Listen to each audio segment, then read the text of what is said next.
Hello friends, I'm going to teach you today how to make an African thumb piano. First, here's a real thumb piano that I have. Ours isn't going to be quite this fancy.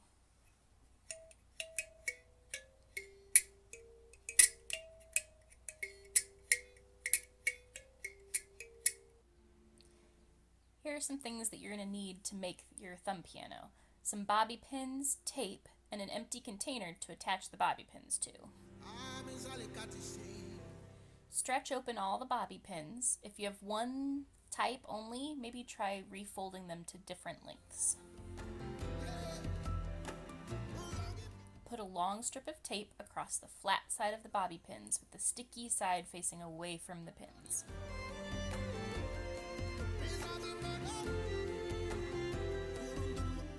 Tape the pins to a container near the edge.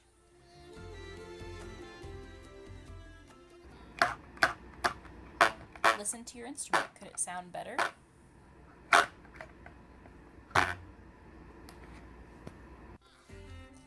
Try taping the pins to a different material.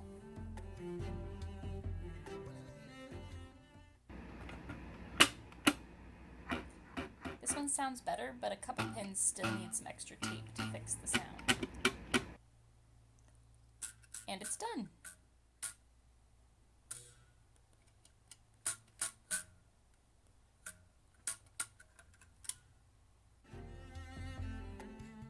Have fun making music with your own African thumb pianos.